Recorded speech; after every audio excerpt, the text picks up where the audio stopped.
제목이 디지털 전환과 경영력의 변화라고 한 부분들의 저 경영이라는 부분들은 리더에게 굉장히 중요한 단어입니다.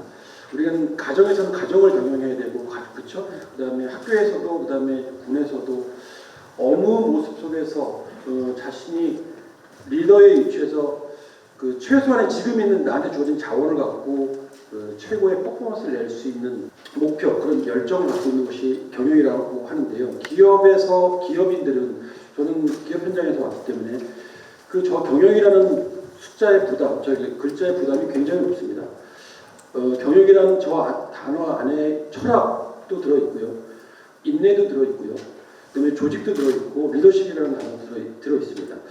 이 군이라는 것도 같다고 생각합니다. 제가 지난주에 저희 회사에 지대에서 1박 2일간 목표를 갖고 올라오신 해군 군사령관님께 똑같은 강의를 하고 왔었고요. 근데 그날은 50페이지의 강의 자료를 20페이지도 못 넘긴 것 같아요. 왜냐하면 분위기가 너무 열정적이었고 굉장히 자유스럽고 그다음에 자연스럽고 아주 유연한 강의였습니다. 질문도 수시로 나올 수 있었고. 그렇지만 우리 강의 자료가 여러분들 미리 받으셨겠지만 끝 페이지까지 다 봐야지만이 완성되는 그런 강의는 아닙니다. 처음 들어올 때 해병대가 굉장히 인상적이었어요. 저는 여기 처음 방문했고요. 그다음에 우리 설명을 쭉 대령님께서 설명을 주시는데 해병대라는 부분들에 대한 가치, 충성, 명예, 도전이라는 가치, 그다음에 서울수복에 대한 어떤 그런 첫 미션 수행, 그다음에 2049년까지는 멀리 100년 동안 이 100년의 역사 그 이후에 만들어야 될 우리들의 비전, 이런 모습을 쭉 설명을 해주셨는데 굉장히 많이 감명받았습니다.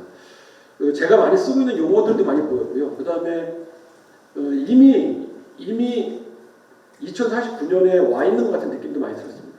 우리가 겉모습이 바뀌고 환경은 자연적으로 변화되고 바뀔 거지만 우리가 입는 옷, 쓰고 있는 안경, 사용하는 디바이스들이 바뀌었다고 그것이 미래가 아닙니다. 사실 우리 소프트웨어, 우리 머릿속에 있는 사고력이 바뀌는 것이 가장 중요한 부분들인데 그 사고력을 좀 바꾸고 싶다. 정말 바꾸고 싶다. 그 얘기를 제가 여기 도착하는 시작부터 여기 들어오는 그 시간까지 끝까지 그 얘기를 제일 많이 해주셨습니다. 저희들의 사고, 우리들의 생각을 망치로 한 대 얻어맞은 것처럼 확 깨워주셨으면 좋겠습니다. 라는 말씀을 하셨고 저는 미래에 대한 얘기를 하러 왔지만 여러분들에게는 한 번도 보지 못하거나 경험하지 못한 미래이기 때문에 좀 어려울 수 있습니다. 그래서 그 어려운 이야기를 좀 쉽게 풀어가는 시간을 가져보려고 합니다. 제가 한 3페이지 정도는 어제 새로운 대통령이 취임하셨고 그런 새로운 비전을, 국가의 비전을 제시하셨기 때문에 디지털 전략, 디지털 플랫폼 정부라는 부분들의 개념을 얼마 전에 인수위에서 발표를 했고 그 부분들 한 3장 정도 준비해왔습니다. 거기서 발표한 자료들을 제가 이렇게 봤더니 민간은, 그 다음에 정부는, 오늘 같은 경우는 산업계는, 군이라는 환경은 이렇게 저는 느껴집니다. 한 곳에서 내가 원하는 것을 알아서 척척 한 번의 클릭으로 문 앞까지 배달해주는 시대를 살고 있고 여러분들은 군을 벗어나면 이 경험을 그대로 맛보시거나 경험하실 수 있습니다. 그렇죠?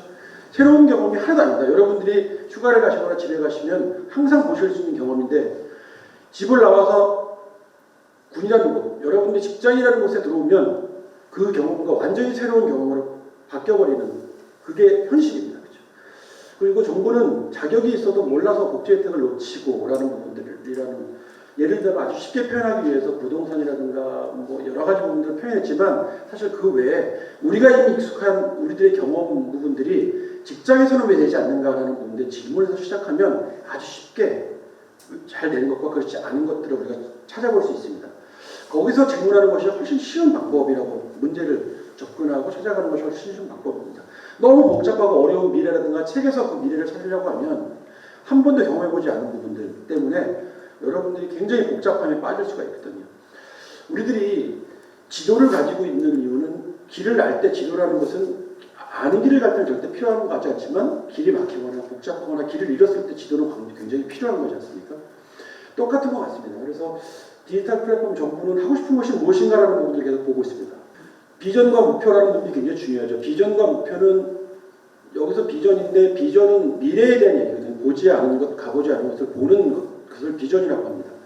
보이지 않는 것을 믿게 하는 것, 그게 리더의 역할입니다.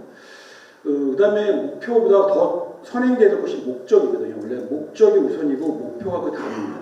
목적은 우리가 이루고 싶다는 취지, 이런 것들입니다. 우리가 왜 이걸 해야지라는 그런 의미, 목적이 되게 중요하고요. 그 취지나 의미를 달성하기 위해서 목표를 설정하는 겁니다.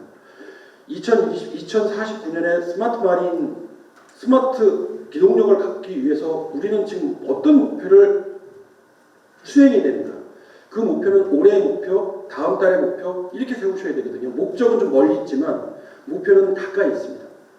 목적을 이해해야 우리가 어떤 목표를 가져야 되는지를 알게 되는 것이거든요. 근데 그 목적보다도 훨씬 더 멀리 있는 것이죠. 비전입니다. 그리고 리더는, 이 자리에 앉아 계신 여러분 리더는 지금 이 자리에 앉아 계신 분이 제가 어림짐작 한 50분 이상이 넘어 보이시는데 저는 이런 말씀을 50개의 리더십이라고 표현합니다. 지금 이곳에는 50개의 리더십이 있는 겁니다. 그 리더십이 굳이 한 개일 필요는 저는 없다고 생각합니다.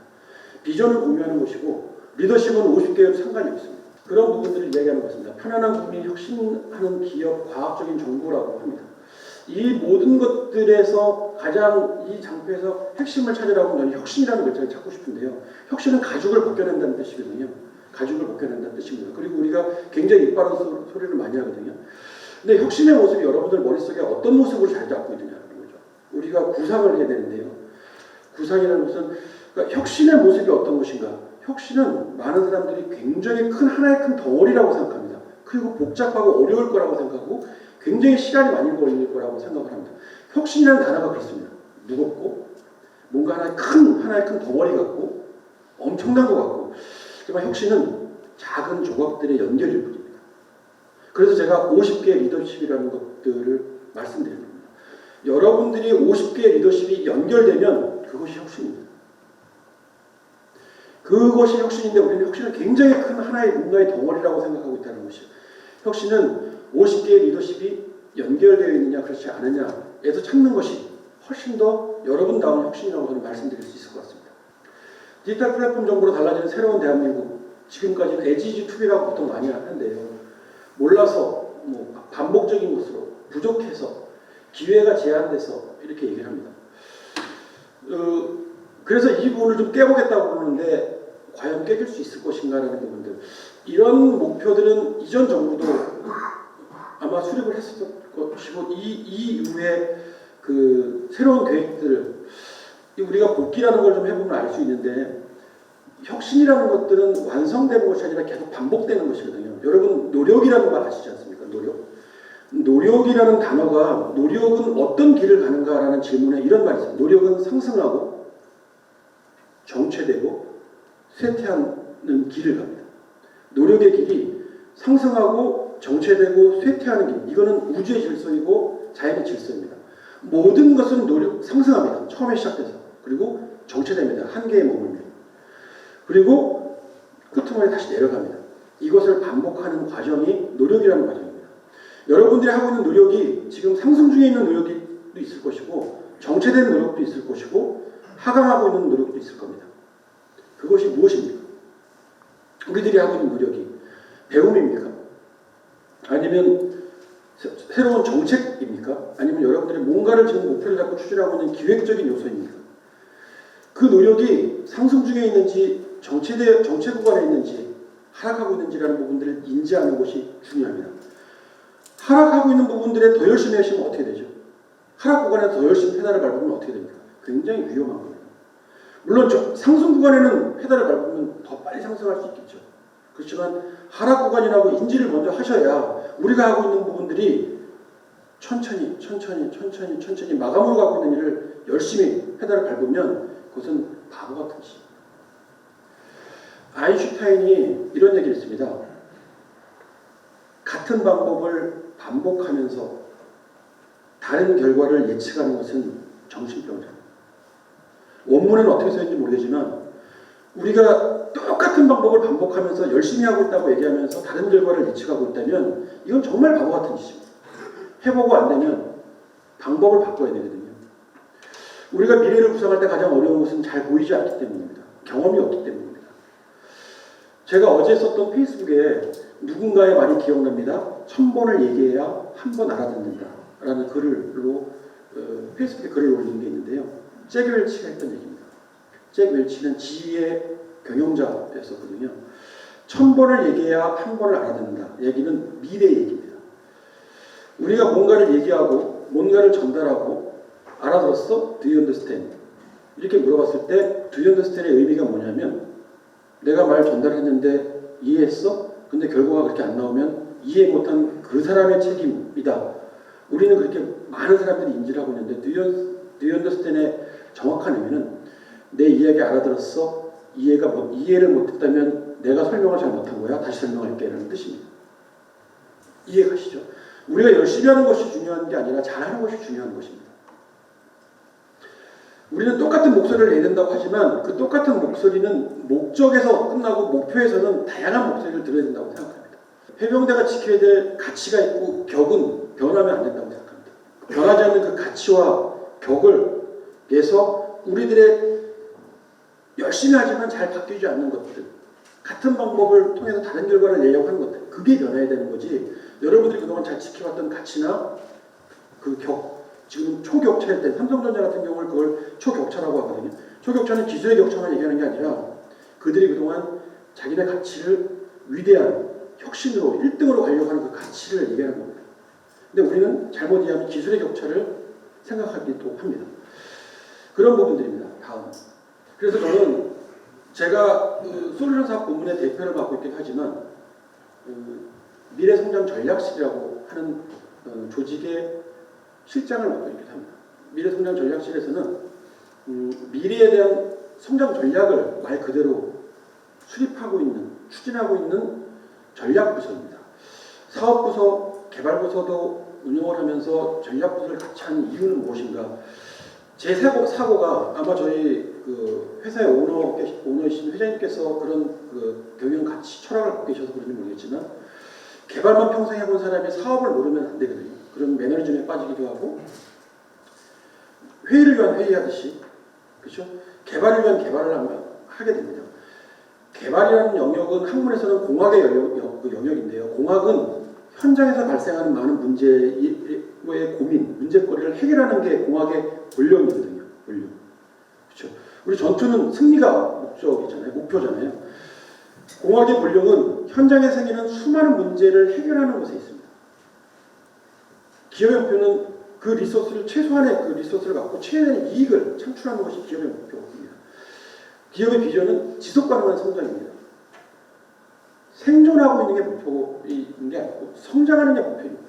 근데 많은 기업들이 우리 회사가 선정해 해놓은 이빠른 아니면 가이드라인 아니면 전략을 생존이라고 적어놓은 것이죠. 생존은 그래서 저는 굉장히 헷갈립니다. 생존이 목표가 되면 그냥 살아있는 것에 만족해야 된다는 뜻인가? 라는 발전을 해야 되고 성장을 해야 된다는 것이 더 중요한 가치고 목표라고 생각이 되는 거거든요.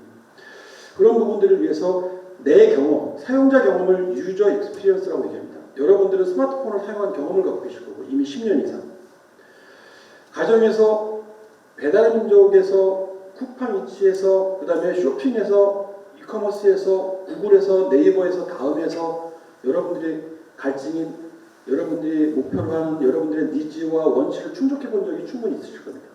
그 충족해 본 경험을 직장에서 자신의 일에서 해보려고 우리는 우리 가이드라인이 그걸 못하게 돼 있어 라고 하는 그런 관점이 아니라 내 경험을 여기서 해보려면 어떻게 해야 되지? 라는 부분들입니다. 뭐부터? 사고하는 것부터. 그게 되게 중요한데 디지털 트랜스포메이션의 약자가 DX라는 겁니다. 디지털 트랜스포메이션의 약자를 요즘에 X로 많이 쓰거든요. T로도 쓰지만 유저 익스피리언스라는 UX와 인플로이 익스피리언스 직원 경험이라고 합니다. 산업계에서 직원, 우리들의 경험, 지금 여러분들의 경험이겠죠. 해병대의 경험도 EX에 속합니다. 그것이 내 사용자 경험과 우리가 함께 해봤던 경험이 결국은 외부로 향하는 저건 커스터머 익스피리언스거든요. 고객 경험으로 가는 겁니다. 저건 순서가 되게 중요합니다. 저 순서가 바뀌면 의미가 하나도 없습니다. 내가 혁신의 경험이 없이 남을 혁신을 해야 된다고 강의를 하거나 컨설팅 한다고요? 바보 같은 얘기입니다. 질문 3방이면 무너져 버립니다. 저도 제 경험을 베이스로 지금 여기서 강의를 하는 거거든요. 그러다 보니까 제 경험에 대한 이야기를 많이 할 수밖에 없고요. 그렇지만 여러분들은 아마 똑같은 비슷한 강의를 교수님을 초청해서 해보신 적도 있고 연구소장님을 초청해서 해보신 적도 있을 겁니다. 같은 주제라도. 근데 그런 주제를 여러 다양한 분한테 들어보시는 건 저는 되게 중요하다고 생각합니다. 왜냐하면 그분의 지식, 백그라운드의 지식과 경험이 주제는 같더라도 다르기 때문에 같은 주제를 갖고 여러분들이 강의를 들으셔도 다른 경험, 다른 깨달음이 여러분들한테 간다는 것이죠. 같은 주제를 다양한 분야에 있는 산업에 있는 리더들한테 들어보는 경험은 굉장히 좋은 경험이라고 생각합니다. 저도 그 중에 한 사람으로서 오늘 이 자리에 제가 섰다고 생각합니다.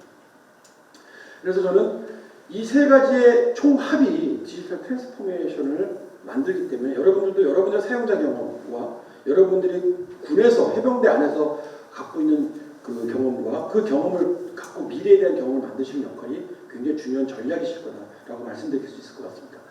가장 심오한 기술은 사라진다. 그것들은 우리 주변 곳곳으로 스며들어 일상생활과 구별할 수 없게 될 것이다. 이것은 30년 전에 제록스 연구소에서 근무하던 마크 와이저라는 사람이 주창했던 유비쿼터스 컴퓨팅 이론입니다. 30년 전에 미래의 컴퓨팅 환경은 저렇게 만들어질 거야. 그 30년 전에는 인터넷이 없었습니다. 미 국방성 같은 데서만 쓸 수 있는 아르파넷이라는 인터넷의 전신은 아르파넷이라고 미 국방성에서 만든 개념이거든요. 인터넷이라는 개념이 네트워크 개념을 그 개념이 유선 네트워크로 무선 네트워크까지 지금 발전한 거지 않습니까? 근데 유선 네트워크도 제대로 깔리지 않았을 때 마크 와이저라는 사람이 30년 후의 미래를 이렇게 예측합니다. 유비쿼터스 컴퓨팅은 C는 언제 어디서나 존재한다. 그러나 보이지 않는다. 라는 뜻이거든요. 라틴어에서 따온 얘기입니다. 근데 그 유비쿼터스 컴퓨팅이 지금 여러분이 쓰고 계신 스마트폰, 내 손 안의 컴퓨터, 스마트폰으로 구현이 됩니다. 무선 인터넷, 언제 어디서나 내가 인터넷 접속할 수 있는 시대. 인터넷에 접속해서 내가 지식을 검색하는 것은 컴퓨팅 인터페이스를 하고 있다는 얘기거든요. 그런데 여러분들의 사고와 지금 MZ세대의 사고 아니면 지금 막 태어나는 친구들의 사고는 어떻게 다른가라는 부분들의 말씀을 좀 드리면 그들은 인터넷을, 그들은 스마트폰을 자신의 두 번째 뇌라고 생각합니다. 여러분들은 스마트폰, 무선 인터넷을 여러분의 두 번째 뇌라고 생각하십니까? 그러지 않으실 겁니다. 어쩌면 무선 인터넷 스마트폰은 군에서는 쓰는데 한계가 있어. 보안의 한계성 때문에 이 용도에 맞게끔 쓰는 거야 라고 되어 있습니다. 사전 개별 통제 규제에 여러분들이 지금 놓여 있으신 겁니다. 그러니까 여러분들의 바깥에서 사회에서 그 가정에서 하는 경험을 이 직장으로나 군으로 갖고 오기 어려운 부분들. 이건 현실적인 부분이기 때문에 이거는 우리가 인정하면서 이걸 어떻게 극복할 것인가에 대한 부분들을 문제 제기로 풀어야 되는 부분들입니다. 대안으로 풀어야 되는 것이죠. 근데 제가 여기 1층에서 제가 도착했을 때 우리 전 대령님께서 저한테 설명을 이렇게 해주셨습니다. 2049년에 우리가 구현할 3A, Anytime, Anywhere, 하라고 보냈죠. 예. 근데 여기서 말하는 유비쿼터스를 쉽게 설명하기 위해서 마크 와이저는 5N이라고 했습니다. 5N. Anytime, Anywhere, Any Function, Any Device. 이렇게. 이런 식으로 Any Function, 어떠한 기능에서도, 어떠한 상황에서도 Any Device. 이제는 Any Device가 무기체계로 인식을 하셔야 될 수도 있습니다. 디바이스. 이 디바이스가 IoT라고 하잖아요. 인터넷 오브 띵. 여러분들이 사용하는 모든 전술 장비, 전투 자원이 다 컴퓨터하고 연결되는 시대를 2049년에 맞이하실 거란 말이죠. 그것을 예측하는 방법, 그것을 상상하는 방법이 여러분들이 그런 사고력, 지금 이 총이 IoT하고 연결되어 있다면 내가 갖고 있는 총이, 내가 갖고 있는 망원경이 VR, AR하고 연동되어 있다면 사실 제가 오늘 이 디바이스 환경이 굉장히 좋았다면 제가 이 어렵고 복잡한 디지털에 대한 용어를 동영상으로 아주 쉽게 설명을 해드릴 수 있었을 겁니다. 근데 언젠가 제가 기회가 생기면 여러분들에게 제가 지금 설명하는 그 잘 보이지 않는 그런 용어들, 어려운 용어들을 이렇게 쓸 수 있을 거라고 제가 설명드릴 수 있을 겁니다. 드론이 굉장히 강력한, 탱크보다 더 강력한 무기가 될 가능성이 아주 높아진 분들이고요. 드론 자체가 우리들의 전투에 굉장히 중요한 전력일 수도 있는 부분들이고요. 인력을 2배 증강시키는 것보다는 우리가 갖고 있는 전력, 애니 디바이스, 그 다음에 소프트웨어 이런 것들의 퍼포먼스를 증가시키는 것이 더 중요할 수 있습니다. 저는 혁신 소프트웨어를 만들어야 하는 미션이 저한테 있기 때문에 혁신 소프트웨어를 만들 때 제 사고는 어떻게 변하냐면 여러분들 아이언맨이라는 영화 아시잖아요. 아이언맨의 수트는 눈에 보여지는 수트는 말 그대로 아이언맨. 우리는 그걸 보고 있지만 그 아이언맨을 움직이는 것은 자비스입니다. 자비스는 그 영화 내내 한 번도 보여지지 않습니다. 유비쿼스 컴퓨팅하고 똑같습니다. 아이언맨 수트답게 강력한 전투력으로 만드는 것은 그 수트를 움직이는 자비스라는 소프트웨어입니다. 그 소프트웨어가 인간의 프로그래밍에 의해서 기동하다가 이제는 AI 시대 데이터를 엄청나게 흡수하면서 스스로 학습해서 판단까지 하는 그런 시대를 우리가 맞이했습니다. 아이언맨이라는 영화가 10년, 15년 전에 만들어졌습니다. 근데 지금 아이언맨 같은 그런 수트가 거의 만들어져 있지만 상용화되지 않는 여러 가지 이유가 있을 겁니다. 그렇죠? 여러분들 스마트워치 같은 것들이 만들어졌을 때 우리 손에 차고 다니지만 그것이 대중화가 되고 혁신한 이름을 갖고 가려면 스마트워치에 있는 똑똑한 프로그램이 아니라 스마트워치가 오래 갈 수 있는 배터리가 같이 장착이 돼야지만이 의미가 있는 디바이스가 되는 거거든요. 그렇지 않습니까? 기술이 발전할 때 한 방향, 한 모양만 발전하면 절대 되지 않는다는 얘기죠. 배터리가 최소한 일주일 이상을 가야 저 시계가 대중화가 될 것이다 라고 예측을 한 건데 그런 예측을 상상을 잘 안 하죠. 미래를 바라보는 방식이 현재 우리가 어떤 행동을 취해야 될까를 결정합니다. 미래를 바라보는 방식이. 현재 취하는 행동이 미래를 바라보는 방식입니다. 미래는 보이지 않기 때문에 내가 얼마나 멀리 보느냐라는 부분입니다. 다음 스텝, 그 다음 스텝. 근데 이미 우리 해병대에서는 2049년까지 보겠다라는 선언을 했고 그 의미는 100주년에 대한 부분들의 타겟으로 제가 알고 있기는 1949년 창설 이후 2049년이 100주년이다.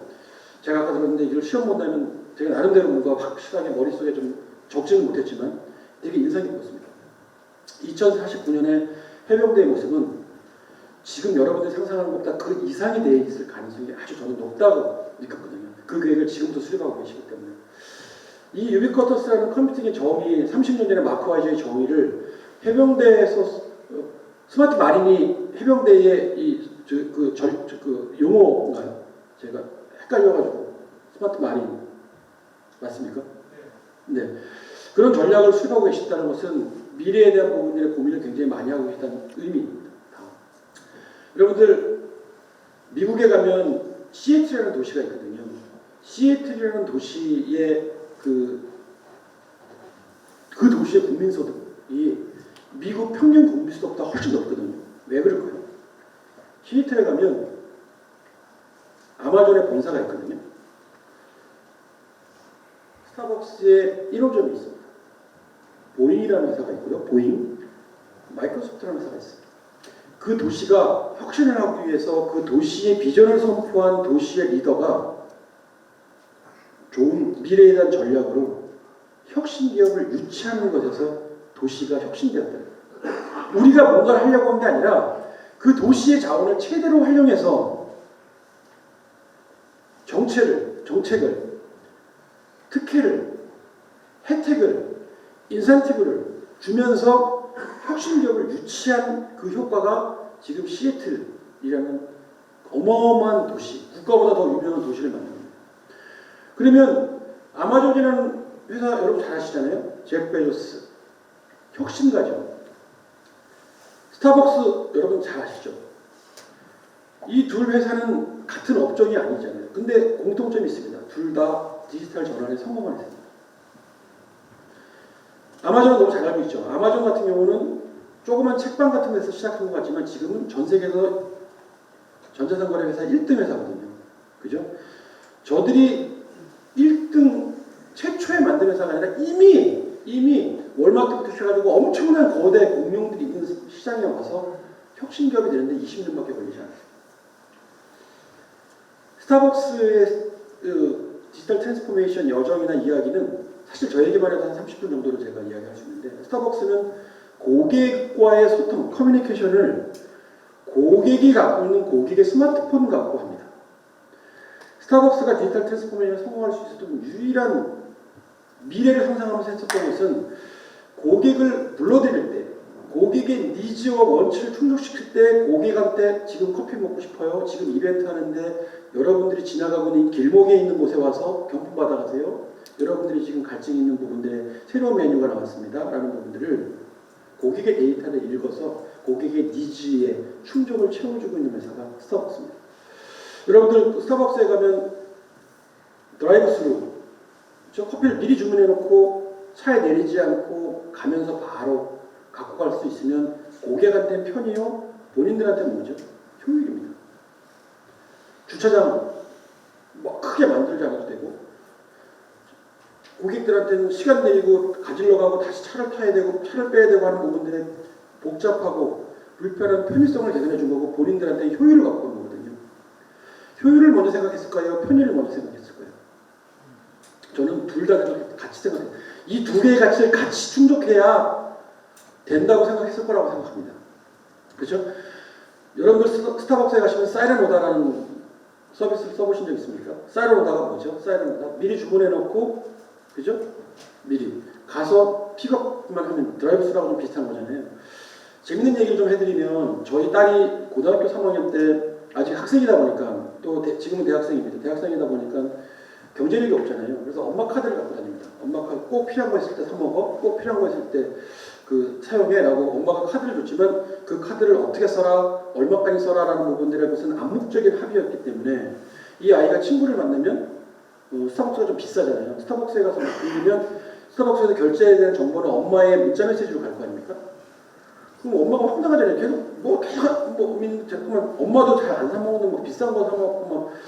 근데 스타벅스에 가면 여러분들이 아이디를 회원가입을 하고 아이디를 만들 수 있거든요. 그래서 스타벅스의 아이디가 되게 재미있는 아이디들이 많은데요. 제가 저희 가족이 가서 스타벅스에 들어가서 앉아 있는데 우리가 주문한 그 오다가 나왔고 손님을 부릅니다. 아이디로. 손님 중에 앉아 계신 손님 중에 몰도 초목리 계시면 앞으로 나와주세요. 손님 중에 몰도 초목리 계시면 앞으로 나와주세요. 아무도 안 나가. 나중에 보니까 딸이 조용조용히 나가고 있는데 우리 엄마, 그 아기의 엄마가 아이의 엄마가 재미 삼아서 애가 하도 카드를 긁고 되니까 또 뭘 또 처먹니라고 이게 참 웃기는 얘기지 저희가 이렇게 그 격이 없는 집안은 아닙니다. 그래서 제가 이왕이면 뭘 또 쳐 드세요로 바꿔 아이디를 바꿔주라고 했는데 얘가 이제 뭐 못 나가는 거 창피해서 그 사람도 웃어요. 뭘 또 처먹니? 근데 저희 집은 되게 화목하거든요. 괜찮습니다. 그런데 그런 경험, 고객한테 그런 재미의 경험, 편의의 경험, 내부의 효율이라는 경험을 고객이 갖고 있는 고객의 스마트폰을 가지고 자신들이 어플리케이션을 만들어서 고객하고 소통하고 있다는 거죠. 디지털 트랜스포메이션 맞죠? 그런 개념입니다. 뭐 그들이 원두를 어떻게 재배하고 어떻게 그 원가를 절감하고 최고의 상품을 어떻게 유지하는지 다 디지털 트랜스포메이션 전략에 의해서 이루어집니다. 커피 파는 회사라고 얘기할 수 있을지 모르겠지만 제가 보기엔 디지털 트랜스포메이션의 가장 잘 이해하고 성공을 했습니다. 군이 무슨 디지털 트랜스포메이션이라고 지금 누군가가 물어보고 질문한다면 무슨 말이냐, 커피 파는 커피에서 디지털 트랜스포메이션에 공부를 하고 학습을 하고 저렇게 만들어놨는데 이렇게 여러분들이 대답을 하셔야 됩니다. Play voicemail. Message 1. Hey, this is Dave. Stop. Delete. Message 2. Hello, Mr. Carlson. Your reservation request for February. Stop. Delete. Message 3. Yeah, Terry, that meeting at 4 has been moved up to noon. Call me as soon as you can. Warning. Breakdown imminent. CarTrack recommends immediate service. Oh no, my meeting.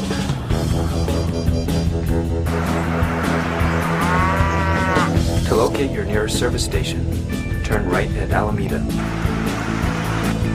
Continue north for 1 mile. Turn left at Bersham. Proceed 2 miles to the next service station.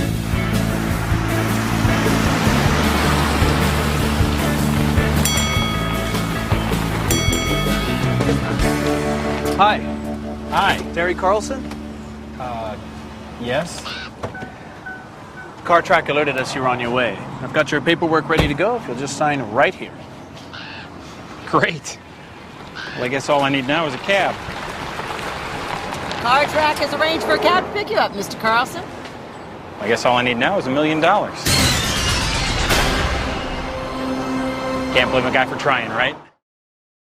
예, 1분 20초짜리 영상, 짧은 영상인데 이 영상을 30년 전에 만들었다고 상상을 하고 보셔야 됩니다. 30년 전에 무선 인터넷이 없었고 스마트폰이 없었고 그 시절에 저런 영상을 만들었습니다. 미래 비전입니다. 저 영상을 만든 회사는 그 당시에는 최고의 IT 회사였습니다. 원래 그 회사가 지금 이 계획대로 추진을 잘했다면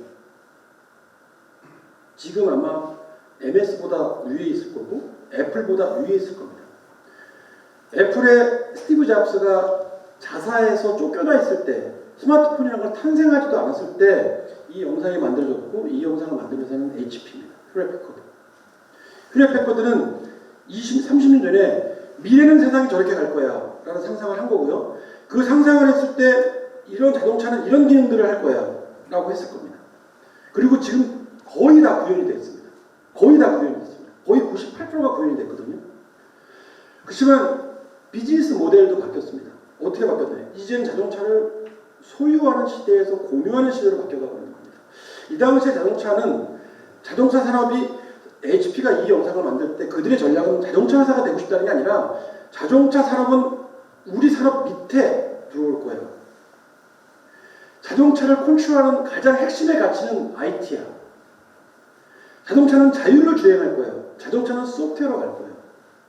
자동차는 스마트해질 거야. 운전자가 엄청 편리해질 거야. 그런 상상으로 저런 차를 만들기 전에 가상현실을 먼저 만들어서 비전을 선포한 겁니다. 이 프로젝트는 쿨타운이라는 프로젝트예요. 멋진 도시. 우리가 멋진 도시를 설계하고 기획하고 있는 아주 훌륭한 회사예요. 이게 그들의 비전이었거든요. 그런데 30년 후 지금은 IT의 주인공들이 바뀌어져 있습니다. 그 당시에 없었던 제프 베조스가 아마존을 이끌고 있고 아마존의 시가총액은 2,000조가 넘어가 있고 2,000조가 넘어가 있어요. 페이스북이라는 태어나지도 않았던 그 저커버거는 지금 페이스북 수천조 가치를 갖고 있는 회사가 되어 있고 구글이라는 레리 페이지도 아마 태어나지 않았을 텐데 구글이라는 회사도 지금 전 세계 10대 시가총액 안에 들어가고 있는 회사. 마이크로소프트는 워낙 유명했기 때문에. 그죠?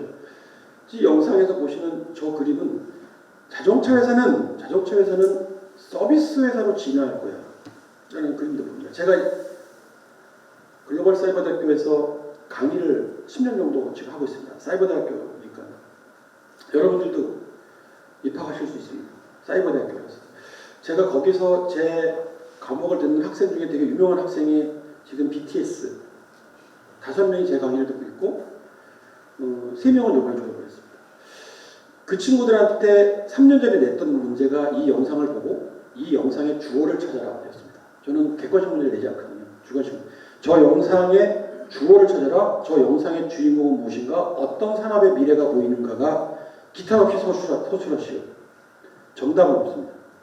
IT 산업의 미래가 보입니다. 자동차 산업의 미래가 보입니다. 서비스 산업이 보입니다. 다양한 것이 답입니다. Seasonal temperatures, we should reach our normal high.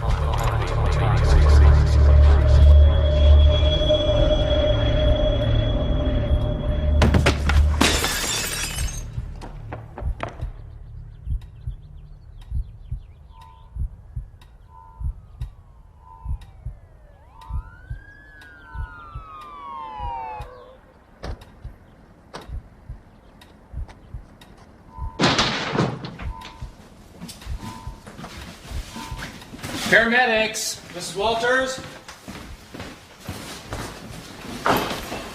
Check responsiveness while I pull up her URL. Looks like her defibrillator just shocked her heart. She's in a sinus rhythm now with lots of ectopy. Let's prepare for lidocaine. Let me check her SYNCAP history real quick. Good. Okay, her SYNCAP history's clear. Let's give her 100 milligrams of lidocaine. Okay, the lidocaine's on board. Tubes in. Let's check lung sounds. Okay. Okay, good breath sounds bilaterally. Mrs. Walters, if you could hear me, squeeze my hand. I think she's starting to respond. 이 영상은 BTS의 지민이라는 친구가 썼던 답안지가 되게 인상적이었는데요. 지금 영상을 보고도 제가 문제를 냈거든요. 어느 산업의 미래가 보이느냐. 그 다음에 저 영상을 본 부분들에서 가장 주인공, 저 영상의 주인공을 찾으려면 아니면 저 부인을 살렸던 1등 공신은 누구인가라는 부분인데 스마트워치였습니다.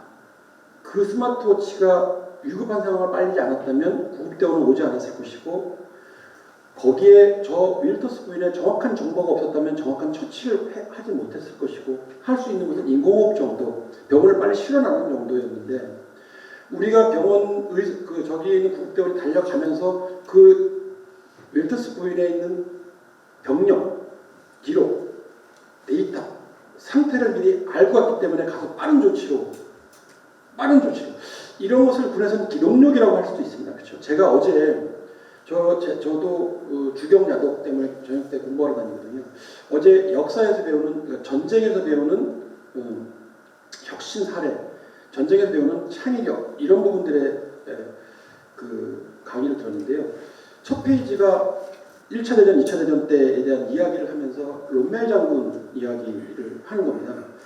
그 롬멜 장군의 그 영웅담이 제가 인터넷 좀 찾아봤거든요. 롬멜 장군 아시죠, 여러분들도? 그 롬멜 장군은 사막의 여우라고 하는데 그 사람은 전쟁에서 승리를 많이 이끄는 원동력이 창의력이었다는 걸 제가 공부하면서 느꼈어요. 직진하면 깨질 게 뻔하기 때문에 돌아가자라는 부분들이고 뭉쳐야 하는데 흩어져서 전투력을 지휘했었고 막 이런 여러 가지 부분의 사례들을 제가 들으면서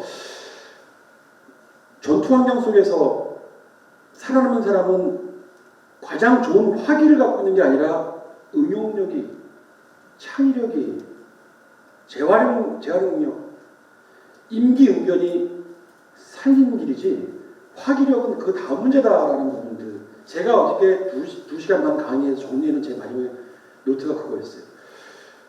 위협에 딱 맞았을 때 우리 사람이 정신을 제대로 차리고 대응할 수 있나요?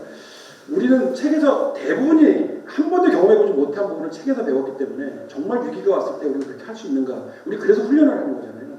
그래서 훈련이라는 걸 굉장히 열심히 합니다. 저는 훈련은 전투와 같다고 생각합니다.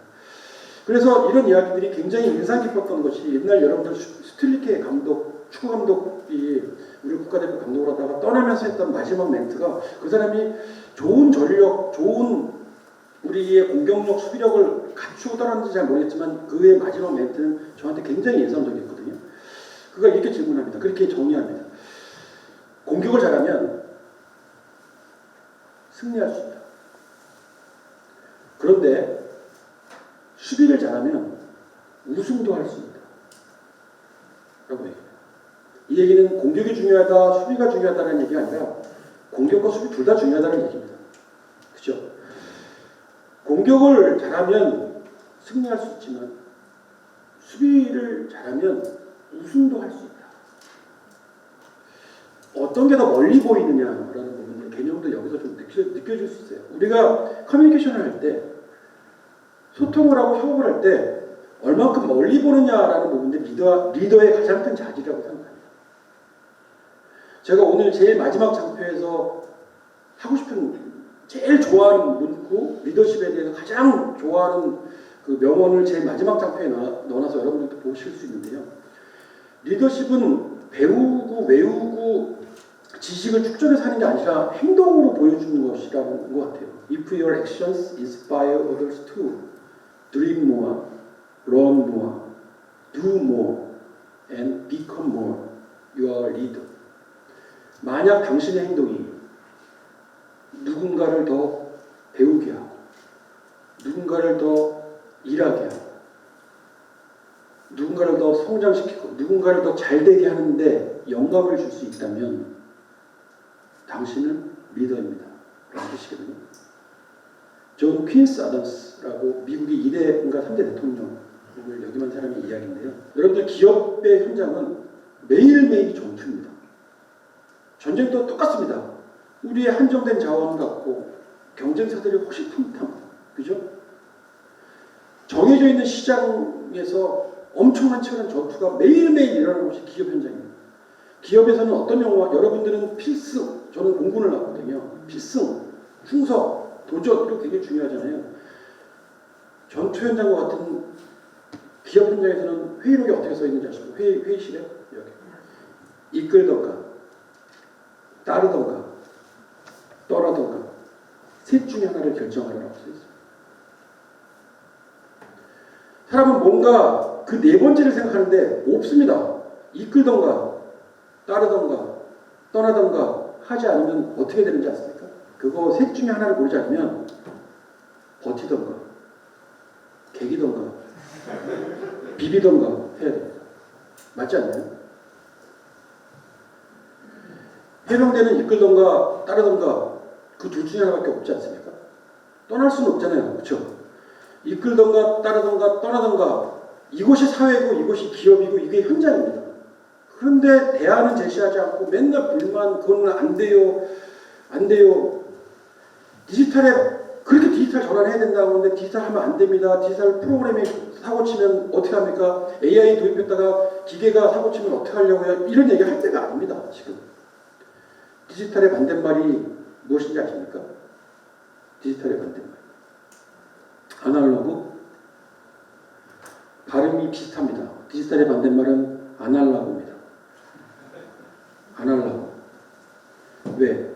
디지털이 똑똑한 스마트한 기계들이 다 알아서 척척 다 해주니까 사람들은 아날로그 하거든요. 아날로그. 그러면 아날로그 하는 사람, 생존이 다인 사람, 목표인 사람이 무슨 경쟁력이 있고 무슨 의미가 있고 무슨 가치가 있습니까? 여러분들은 지식을 매일매일 쌓습니까? 축적이 되잖아요. 근데 그 쌓는 지식을 매일매일 응용하고 활용합니까? 지식의 정의를 이렇게 얘기하더군요. 지식의 정의는 어떤 정보를 자신의 일에 응용해서 성과로 만들어낼 수 있는 능력. 지식의 정의인데요. 저는 이 지식의 정의라는 이야기를 제 노트에 수십 번 적으면서 이건 지식의 정의가 아니라 지식의 완성이라고 해야지 더 어울리는 말이다. 지식의 완성. 정보를 자신의 일에 응용해서 성과로 만들어낼 수 있는 능력. 내 일에 응용하지만 성과가 나오지 않는다면 계속 반복해보라, 다시 해보라라고 하는 얘기입니다. 지식을 내 일에 응용했지만 성과로 나오지 않았다면 지식이 완성되지 않았다는 얘기입니다. 그죠?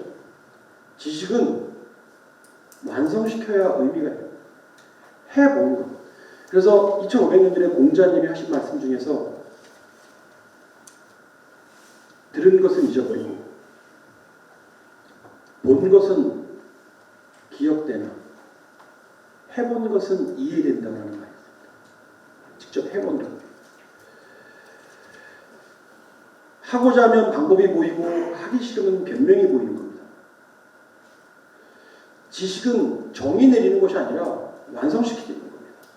리더는 지식을 완성시키는 사람입니다. 정의 내리는 것은 학자들이 하는 겁니다. 우리는 지식을 완성시키는 겁니다. 모두에 말씀드렸던 노력이라는 것들을 상승하고 있는지 정체되고 있는지 하락하고 있는지를 리더가 모른다면 리더가 이끄는 그 조직을 엄청나게 위험에 빠뜨리는 거거든요. 옛날에 주역에 덕미위정, 지소이 모대 이런 말로 시작하는 말이 있거든요. 리더가 덕이 없고 지혜가 없고 무능하면 그 조직을 위험에 빠뜨린다. 자기 분수를 알고 누군가가 리더의 위치에 세웠을 때 아니라면 함부로 받지 말라라는 뜻이거든요. 리더는 지식을 정의하는 사람이 아니라 지식을 완성시키는 사람입니다. 디지털 전환이라고 여러분들이 준비를 하셔야 되잖아요. 근데 그래서 또 정의는 되게 중요해요. 정의가 없으면 사람들 머릿속에 다양한 그림이 있기 때문에 목표를 만들 수가 없습니다. 의의만 있고 우리 성장해야 돼. 우리 지속가능한 성장의 목적이야 라고 해놓고 뭔가 정의된 뭔가가 없으면 계획이 없으면 사람들 머릿속에 미래는 다 다양하잖아요. 맥락도 생략되어 있기 때문에 정의는 해줄 필요가 있습니다. 제가 디지털 트랜스포메이션의 정의를 가장 잘 이해하고 좋다고 생각하는 것은 이겁니다. 저는 기업에서 활동을 하기 때문에 디지털 기반으로 전략, 조직, 프로세스, 비즈니스 모델 이걸 군에 맞게끔 재해석하시기 바랍니다. 기업 전반을 변화시키는 해병대 전반을 변화시키는 전략 이렇게 여러분들 해석하셔야 되는데요. 그러면 제가 이렇게 얘기를 하거든요. 클라우드 컴퓨팅, 빅데이터 솔루션, 인공지능, 사물 인터넷 제 얘기가 오늘 너무 감성적인 얘기입니까? 어제는 보니까 데이터 기반으로 과학적으로 하진 근거 없는 얘기를 하면 의미가 없지 않습니다. 의미가 있습니다. 정신이 깨우쳐져야 그 다음에 행동으로 이어지잖아요. 그렇죠? 소프트웨어가 그만큼 중요한 거고 먼저거든요. 우리 정신이 먼저 마인드셋이 바뀌어야 의지라는 게 생기는 거잖아요. 제가 전략이라는 얘기를 군을 위해서 오기 위해서 만든 장편은 아닌데 제가 들었던 전략이라는 단어가 되게 어려운 단어거든요. 전략을 정의해봐라. 전략을 쉽게 이야기해봐라. 이거 숙제 한번 내줘보세요. 엄청 어려울 겁니다. 전략을 또 지식인에서 찾아가지고 해주잖아요. 그러면 사람들한테 남질 않아요. 여러분들 대학을 졸업하면 학사 학위를 주잖아요. 공부했다고. 학사의 정의가 뭔지 아십니까? 듣고 배우긴 하였으나 다시 설명할 수 없는 상태. 이게 훨씬 더 멋진 얘기죠. 확실하게 이해되는 얘기예요. 듣고 배우긴 하였으나 다시 설명할 수 없는 상태. 이걸 좀 다듬으면 경험이 부족한 상태. 그래서 석사해야 되는 거고 사회 현장에 나와서 일을 해봐야 되는 거고 그죠?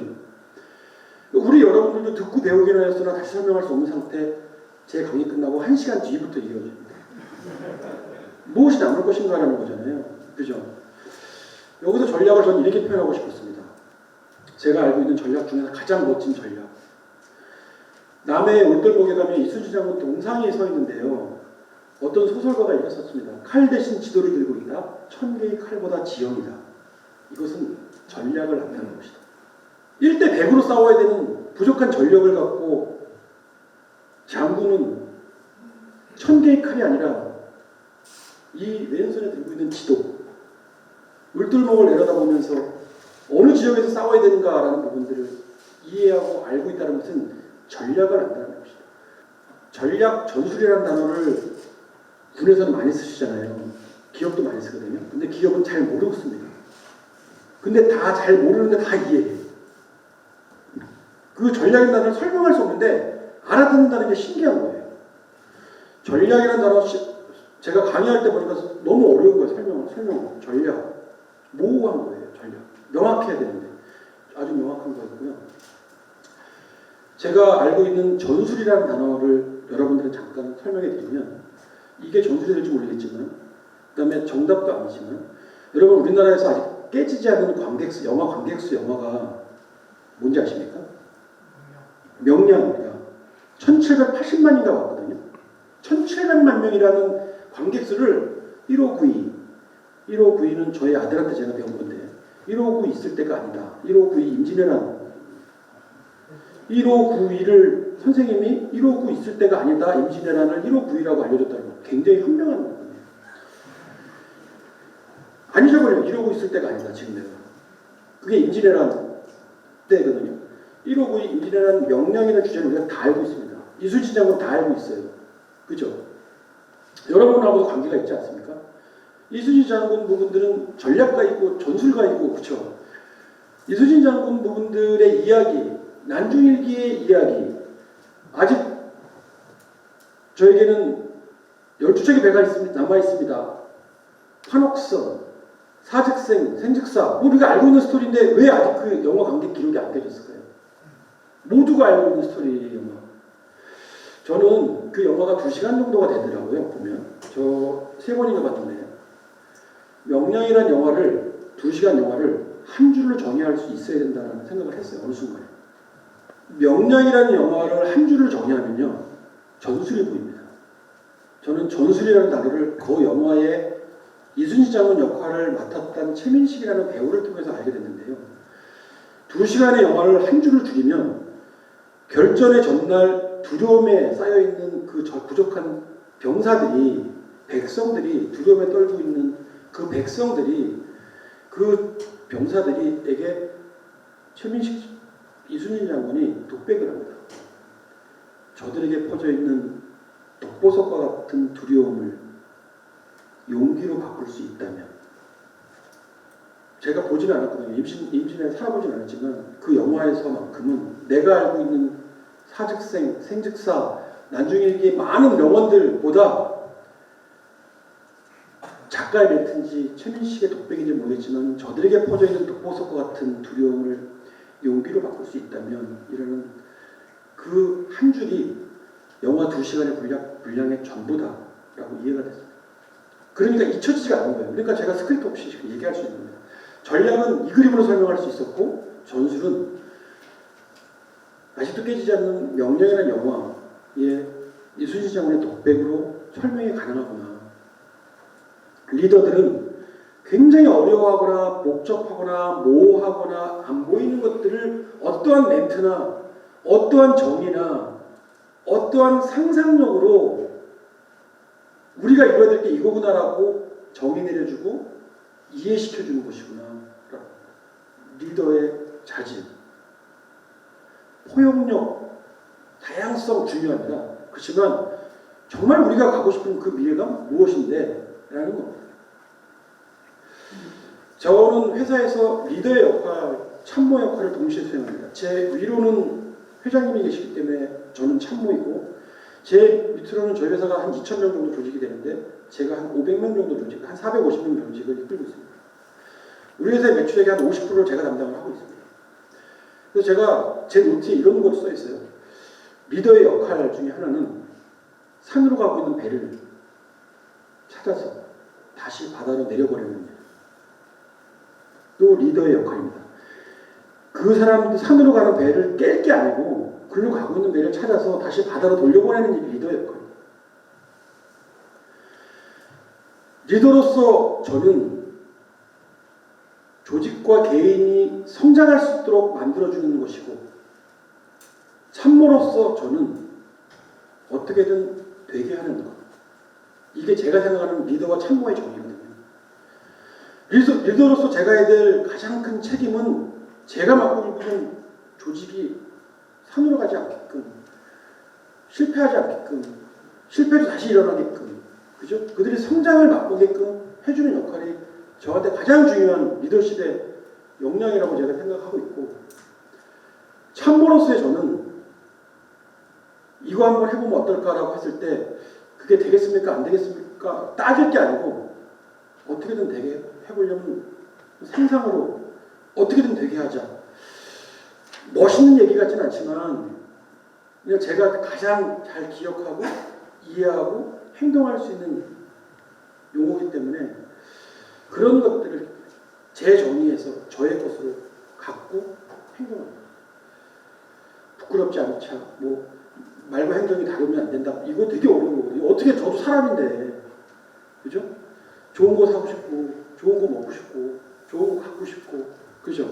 그런데 집에서 저와 회사에서 저는 다른 사람이더라고요. 저 집에서는 굉장히 게으릅니다. 공부도 안 해요. 제가 전문 강사는 아닌데 왜 이런 데 가서 강의를 하느냐. 강의 부탁을 최소한 받으면 최소한 몇 시간은 강의할 제가 이미 갖고 있는 스크립트 자료를 하더라도 강의를 요청하는 곳에 어떤 강의를 듣고 싶으십니까? 뭘 배우고 싶습니까? 어떤 이런 얘기를 물어보고 1시간이면 2시간 공부를 해야 돼요. 게으른 내가 강의를 하지 않으면 저는 공부를 하지 않을 것 같기 때문에 강의라는 것도 같이 하는 겁니다. 제가 집에 있으면 소파에 누워가지고 일어나지도 않거든요. 그렇게 게으른 제가 군복을 입으면 다른 사람이 되어버리는 겁니다. 여러분들도 혹시 그렇습니까?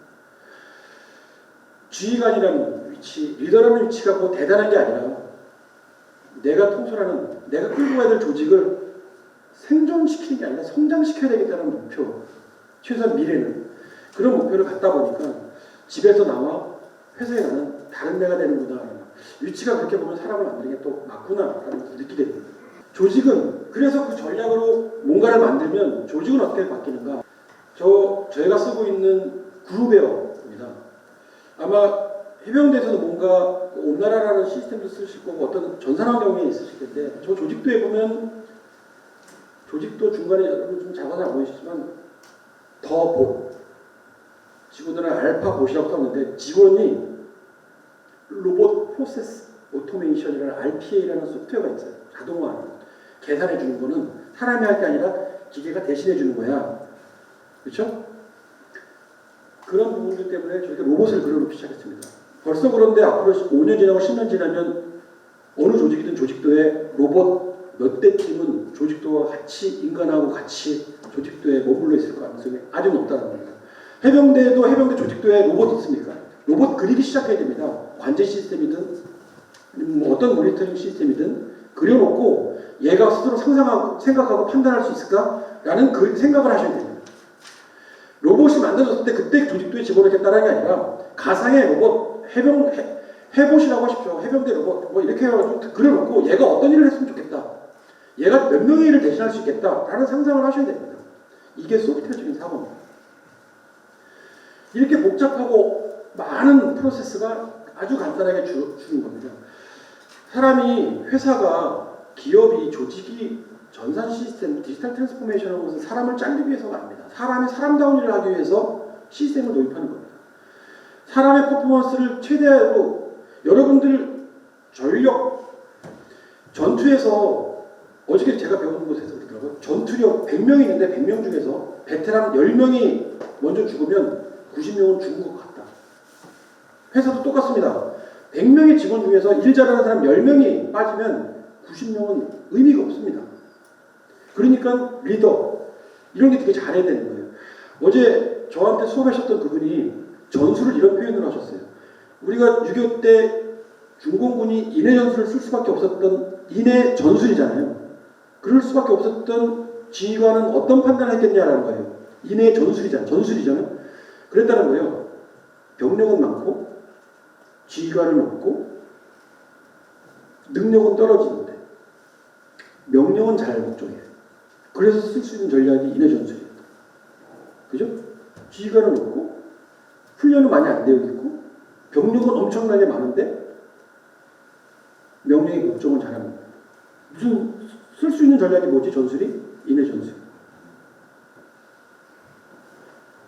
우리의 상황을 과학적으로 데이터로 현실을 직시하니까 어떤 전술을 써야 될지 아는 거예요. 혹시 여러분들도 체력 훈련 중에서 골프라는 운동을 좋아하시거나 관심 있거나 하십니까? 제가 어느 날 깨달았는데요. 골프 연습장 인도에 나가서 막 연습을 하는 겁니다. 근데 생크나고 안 맞는 겁니다. 근데 손이 까지도록 계속 하고 있는 겁니다. 중간에 이런 바보 같은 내가 실수를 계속 연습하고 있네. 잘못된 방법을 계속 연습하고 있는 거예요. 그때 깨달았어요. 골프를 치다가 연습을 하다가 안 맞으면 멈추는 거다.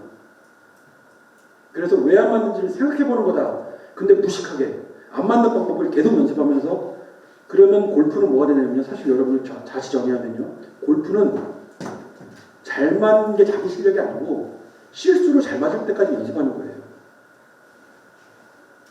그죠? 제가 그런 얘기를 한 번도 들어보지 못한 분들한테 CEO분들한테 그 얘기를 해주니까 맞네. 이러는 거예요.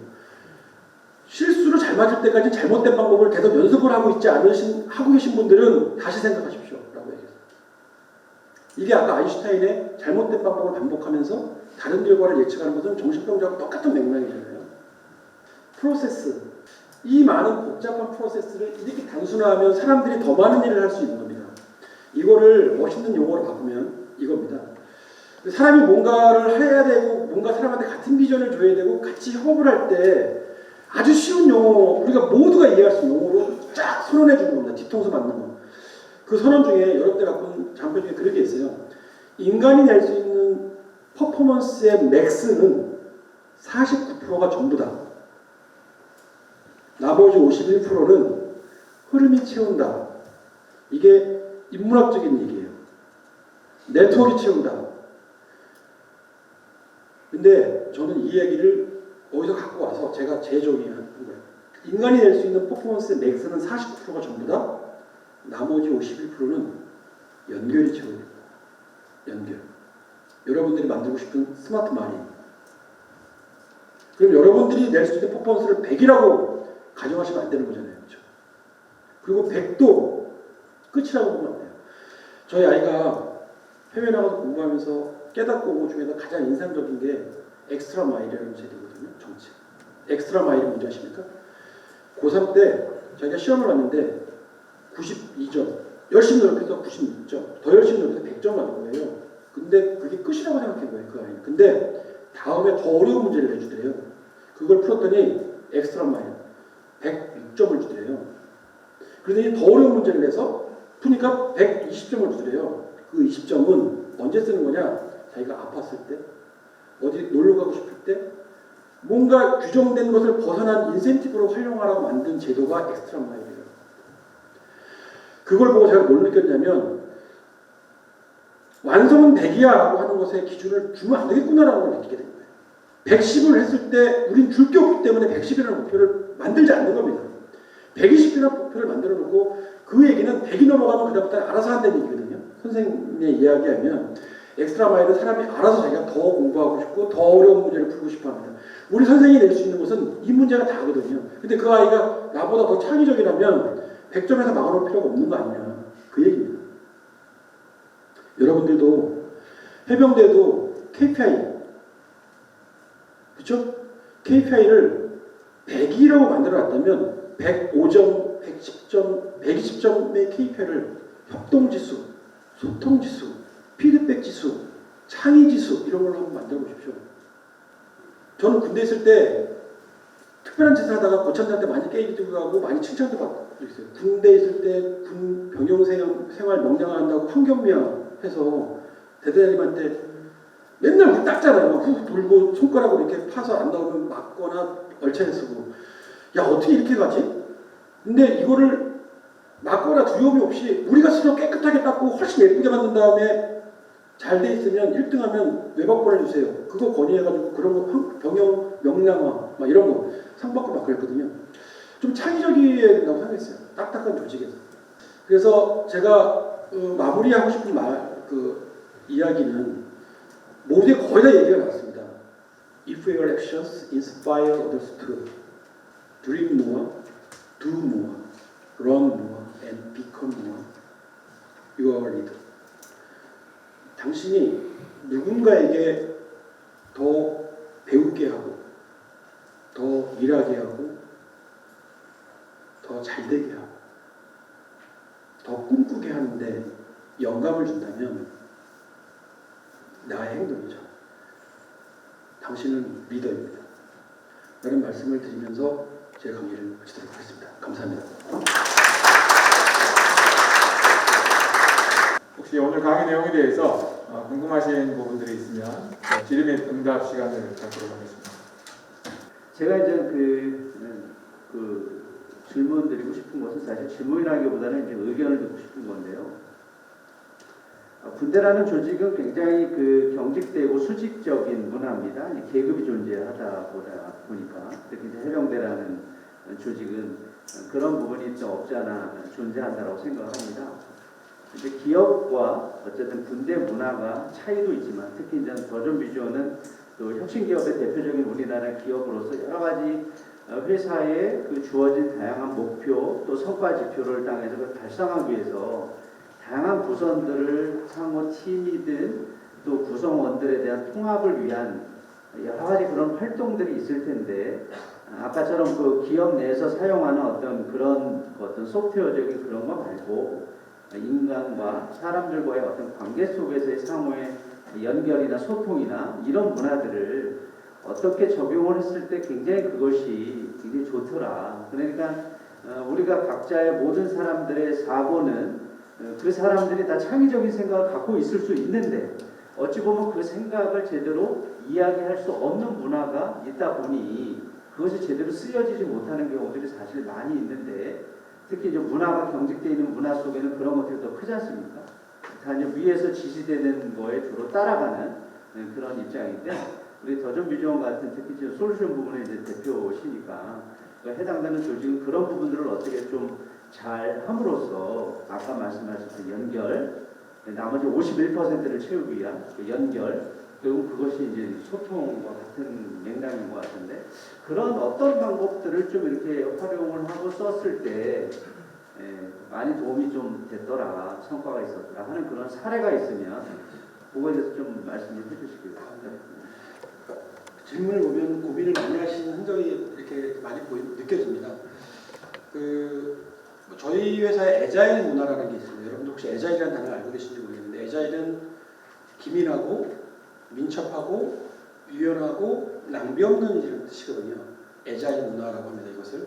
그 애자일 문화는 애자일 방법론이라는 곳에서 서양에서 가지고 온 개념인데 애자일 개발 방법론이라는 게 있습니다.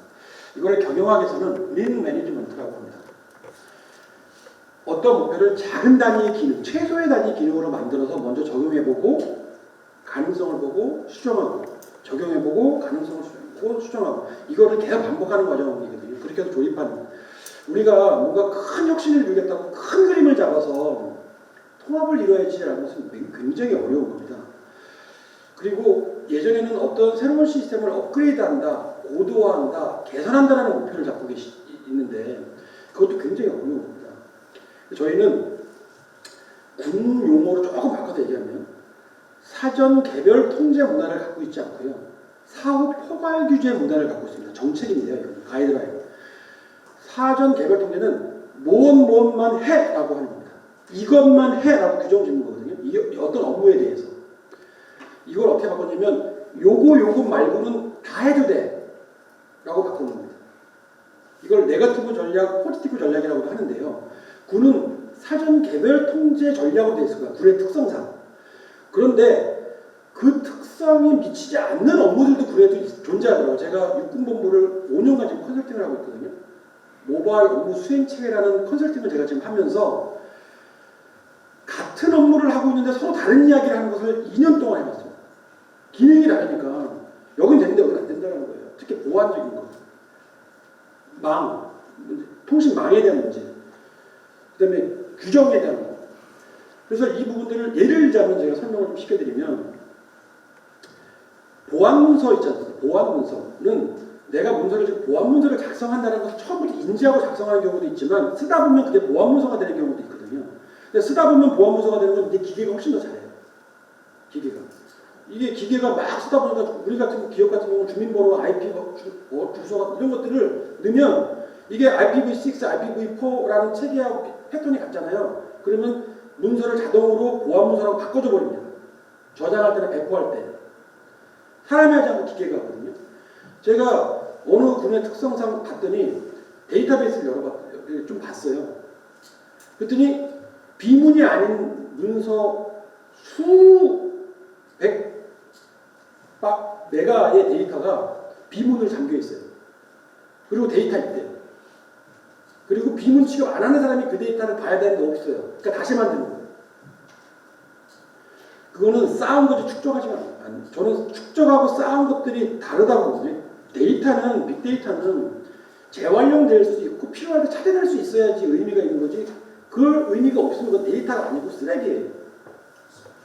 왜 쓰레기를 용량을 늘려가면서 아주 오랫동안 보존을 하죠?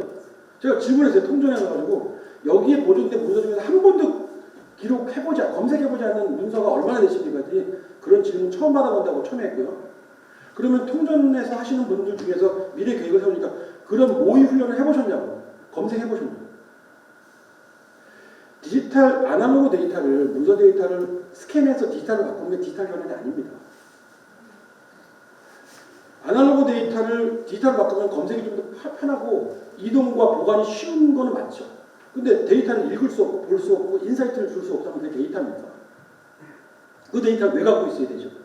라는 질문을 아무도 안 해요. 가이드라인이 위에서부터 기록해야 된다니까. 그렇지만 그것도 의미 있는 얘기예요. 여러분들 에버노트라는 앱이 있거든요. 전 세계도 굉장히 유명한 앱이에요. 저는 지금 돈 내고 쓰고 있는 앱인데 거기에 필 CEO가 이런 얘기를 했어요. 지금 중요하지 않은 데이터가 10년이 지나면 중요할 수도 있고 지금 중요한 데이터가 시간이 지나면 중요하지 않을 수도 있다. 그죠? 언제 어디서나 데이터를 찾는 게 중요한 게 아니라 내가 데이터가 필요할 때 데이터가 나한테 오는 시대를 준비해야지 이게 디지털 트랜스포메이션이지. 야, 우리 어떤 문서 오랫동안 갖고 있던 종이 문서를 빨리 디지털화 시키자. 이건 디지털 전환이 아닙니다. 이렇게 하면 그건 1.0에서 2.0을 벗어나지 못하는 사고거든요. 그 사고를 벗어나면 아까 전에 내가 포지티브, 네거티브 전략이라고 했지만 사전 개별 통제라는 우리의 가이드라인과 사고를 그렇지 않은 부서부터 사후 개별 이걸 통제해서 관제로 바꾸는 겁니다. 그러니까 저희 회사는 관제로 바꿨더니 어떤 효과가 나오냐? 예전에 만들어 놓은 데이터를 자주 열어보고 자주 참조하고 자주 씁니다. 그죠? 이게 지식 공유거든요.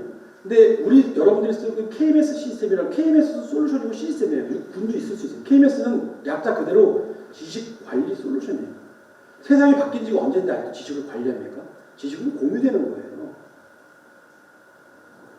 그래야지 전체적인 전력이라든가 지식 수준이라든가 좋은 판단을 하죠. 제프 베조스, 아마존의 CEO 제프 베조스가 이런 얘기를 했거든요. 느린 결정과 틀린 결정 중에 무엇이 더 위험합니까? 지금은 느린 결정이 틀린 결정보다 훨씬 위험해요. 단 조건이 있어요. 틀린 결정은 60%나 70%의 데이터가 있어서 결정을 먼저 내리고 나중에 진로를 수정하는 겁니다. 계속. 그런 전제하에 빠른 의사결정이 훨씬 중요한 시대를 살고 있는 거예요. 지금은 1등, 2등, 3등이 점수이 그 랭킹이 중요하지 않아요. 여러분들 우리나라의 네이버 다음 2등이 어딥니까? 유저스하고 MAU 차이가 얼마나 납니까? 카톡 다음에 메신저 엄청 많지만 2등이 의미가 있습니다. 그죠? 그렇기 때문에 무엇만 해야 돼라는 규정이 있다면 무엇은 하면 안 되고 나머지는 다 해도 돼라는 통제 정책을 관제 정책으로 좀 바꾸는 유연한 사고 되게 필요할 거라고 생각하고 저희는 그 관제 정책을 바꾸면서 데이터를 열어놓지만 시스템하고 관제가 그 데이터를 왜 새벽 2시에 열어보니? 왜 10시에서 11시 사이에 엄청난 다운로드를 발생하니? 라는 것을 묻는 제가 지금 여기서도 저희 회사에 있는 보안국의 문을 열 수 있거든요. 제 스마트폰으로. 옛날에는 못 열었어요. 근데 제가 지금 엽니다. 열면 저희 회사 관제부서로 제가 여기 있는 위치와 제 폰의 IP와 제 로그인 제 정보가 관제로 같이 가요. 그리고선 저한테 연락이 옵니다. 왜 열었냐고 여기서. 제가 지금 바깥에 나와 있는데 거기에서 무슨 정보를 찾으러 누군가 들어가야 되기 때문에 열었어라고 제가 그 로고를 따라다니거든요. 한 겁니다. 뭐를 쓰고 이거 대신 이걸 써야 돼가 아니라 이거 둘 다 같이 쓰다가 너가 편한 걸로 저저저저 쓰게 되는 그런 문화. 전체가 다 비문을 써도 비문을 안 해도 되는 부분들에는 뭔가 새로운 관제, 네거티브나 포지티브 정책을 유연하게 써볼 수 있는 문화, 그런 사고. 예전에는 사람이 정책을 풀어주면 그 정책을 또 사람이 관리했어야 되고 그 사람이 갖고 있는 정책을 또 풀어주면 또 그 사람을 또 누가 관리했어야 되거든요. 디지털은 그럴 필요가 없어요. 디지털은 사람이 관리 안 해도 되니까. 기계가 훨씬 더 잘 찾아줘요. 저희 회사 직원들에 있는 대화방이 있거든요. 대화방이 안 읽으면 카운트가 9, 10 이렇게 써 있잖아요. 근데 저희는 앞으로 그게 색깔이 점점 진해지고 빨라져요. 왜? 그 안에 대화 중에서 부정 용어를 저희가 데이터가 계속 분석합니다. 오류, 시스템 다운, 뒤지게 오버써 이런 용어들 있잖아요. 이거를 시스템이 찾아가지고 어느 프로젝트가 좀 난해하다, 위험하다를 관제센터가 알려줘요. 시그널을 좀 더 빨간색으로 보이고 좀 붉은색으로 보이고 신호등처럼.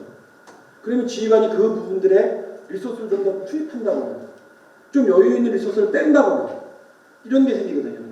그런 게 없으면 전부 다 매뉴얼밖에 할 수 없어요. 매뉴얼 갖고 잘해봤자 평균 가는 시대를 우리가 살고 있는 거예요. 그걸 극복할 수 있는 방법을 찾는 것입니다. 사람이 관리하지 않고 디지털이 관리해주는 부분들은 그걸 가능하게 해준다.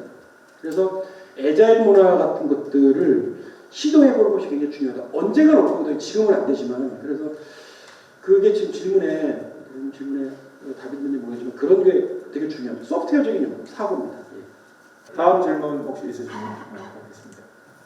네, 대표님 오늘 강의 인상 깊게 잘 들었습니다. 감사합니다. 오늘 강의관의 그 광범위한 분야를 설명을 해주신 것 같습니다. 뭐 디지털 전환이나 리더십 등과 함께 어떤 조직이 비전과 목적과 목표를 설정하는 중요성에 대해서도 말씀을 해주셨는데 저는 그 비전 목적 목표를 추진할 때 이러한 것이 잘 가고 있는지 평가를 하고 또 측정을 잘 하는 것이 중요하다고 생각을 합니다. 대표님도 오늘 그 골프를 예를 들어서 잘 멈출 수 있는 그런 어떤 것을 판단하는 것에 대해서 말씀을 해주셨는데 잘못된 길로 갈 때 그 멈출 수 있는 성과 측정 방법이나 또 디지털 시대의 성과를 정확하게 측정하는 방향에 대한 어떤 대표님의 생각을 들어볼 수 있을지 질문을 드립니다.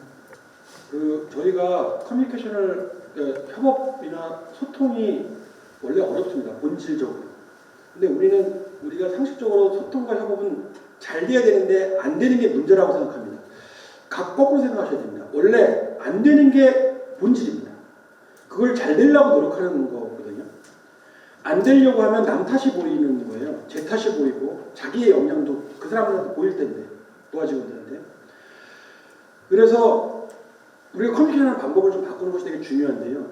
사실은 커뮤니케이션을 바꾼다는 얘기는 안 되는 것을 그거 되게 멋있는 용어 제가 여기 있는데 좀 장표를 길어서 길이가 더 기억이 안 나는데 제가 설명을 좀 잘해보려고 노력하겠습니다.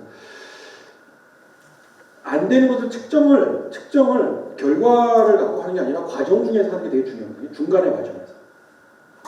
중간의 과정에서 그것이 안 되는 것을 자기가 느끼는 게 아니라 조직이 느끼게 해주는 게 되게 중요합니다. 조직이. 혼자서 만들어내는 성과도 있고 같이 만들어내는 능력이 성과가 있는데요. 주로 우리도 여기는 우리 조직이잖아요. 책에서 경영학이라는 책에서 이렇게 얘기합니다. 개인은 너무 똑똑한데 조직은 왜 멍청한가라는 질문을 하거든요. 근데 이 질문은 아주 쉽게 우리가 달리기를 개인의 역량이 뛰어나면 달리기 잘하잖아요. 그렇지만 다리 묶고 달리기 10명 다리 묶고 같이 묶고 하는 것은 10명이 같은 규칙을 지키면서 달려야 되잖아요. 그래서 거기서도 리더십이 중요한데 명확한 소통입니다. 명확한 소통은 이렇게 돼야 돼요. 여러분들 매뉴얼 중에도 혹시 그런 거 있는지 찾아보시면 좋은데요. 저희 회사 매뉴얼도 지금 저희가 보고 있는데 어떠한 목표를, 어떠한 업무를, 어떠한 기능을 고도화한다. 고도화한다. 증강시킨다. 예를 들어서 그 다음에 개선한다. 이런 표현 있잖아요. 당연히 개선해야죠. 고도화는 맞죠. 근데 어디까지는 고도화하지? 어디까지는 개선하지? 이런 질문이 남아요. 그래서 똑같은 말이지만 이 말을 바꿔서 얘기하는 방법은 비효율을 제거한다. 쉬워요. 훨씬 쉬워져요. 그렇게 그 멘트가 바뀌는 순간에 아까는 되게 생각이 복잡해지는 거예요. 지금 네가 하고 있는 업무가 이건데 우리 장병들에 대한 휴가 관리를 좀 해줘야 되는데 이 관리하는 부분들에 대해서 어떻게 고도화할지 한번 고민해봐요. 이게 맨날 한 번 휴가 체크하고 뭐 하려고 그러면은 연차 체크하고 하려고 그러면 시간이 맨날 이틀씩이나 보여야 되고 말이야. 그럼 우리 병사 더 늘리면 더 늘어나는 거야? 또 늘어나면 그러면 그 업무 하려고 한 명 더 주세요. 이럴 거 아니에요. 고도화하라 그러면 그런 생각을 하고요. 야, 우리가 갖고 있는 그 업무 중에서 비효율적인 업무를 좀 제거해보자. 그 제거는 개인 차례예요. 그러니까 커뮤니케이션 할 때 어떤 업무를, 어떤 목표를 고도화하자, 극대화하자, 어디까지 극대화? 이거보다는 비효율을 제거하자. 이게 훨씬 명확해요. 쉬워요. 명확한 것보다. 쉬워요. 그리고 사람들은 자신의 마감에 집중하거든요. 이거는 뒤통수를 때리는 얘기는 아니지만 우리가 갖고 있는 기존에 있는 매뉴얼, 2.0 매뉴얼이라든가 우리의 시스템, 여러분들이 갖고 있는 해병대의 시스템도 자신이 어떤 기능을 수행하고 자신의 일이 끝나면 마감이 되게끔 되어 있어요. 저희 회사 문화 중에서 애잘 문화 중에서 내 일이 끝나면 그 다음 사람한테 어떻게 넘어가는지를 알게 하는 것. 그러니까 다음 스텝까지 보게 해주거든요. 저희 시스템이. 예를 들자면 제가 오늘 로고 하루 다 마감했어요. 6시 딱 되거나 가기 전에 최소한 10분 전에 내일 제 일이 나한테 지금 안 보이는 저쪽 일이 끝나서 나한테 내일 그 일이 언제쯤 올지를 알게 해줘요. 내가 내일 와서 해야 될 업무를 아침에 와서 체크하는 게 아니라 알게 해주는 시스템 미리 알게 해주는 겁니다. 이거 조금 더 쉬운 얘기를 바꿔주면 제가 작년에 어느 신입사원 경력사원을 뽑는 과장급을 하나 뽑는데 그 친구가 저하고 인터뷰할 때 이런 얘기를 합니다. 전에 회사에서 인상 깊었던 얘기 한번 하나 해달라고 했거든요. 몸풀기 하려고. 그 친구가 이런 거예요. 그 조직 문화, 이것도 조직 문화입니다. 기업 문화. 전에 있는데 하나건설에서 일했을 때 엄청 빡세다는 거예요. 또 지금 본인이 그 과장급으로 오는데 경력자라는 얘기잖아요. 경력자, 지금 군으로 얘기하면 이제 대위에서 연극급 가실 때, 연극급에서 별로 가실 때, 아니면 그쵸? 소위에서 대위로 갈 때, 거기에 맞는 우리의 그 역량? 자질은 뭔가 가능성이고 역량은 해낼 수 있는 능력을 얘기하는 거거든요. 근데 그 친구가 이렇게 얘기를 합니다. 그 질문할 때 선배가 너 내일 아침에 처음에 출근해서 제일 먼저 하는 행동이 뭐야? 그랬더니 9시에 자기를 딱 앉자마자 자기는 메일을 열어봅니다. 그랬대요. 메일을 열어서 뭐 하는데 메일을 열어서 이제 자기한테 온 메일도 확인하고 그러고서 일을 시작한대요. 그랬더니 이 선배가 그러더래요. 메일은 출근하기 전에 보면서 봐야지. 스마트폰으로. 와서는 바로 일을 시작해야지. 그제부터 매일 뭘 할지를 본다는 얘기잖아. 이해가세요? 자기 고참이 근데 기분은 되게 나쁜데 와 여기 빡센 조직이네. 그게 맞네. 똑같은 인력 갖고 똑같은 일 하는데 왜 이쪽 업무가 퍼포먼스가 나는가에 대한 아주 명확한 얘기예요.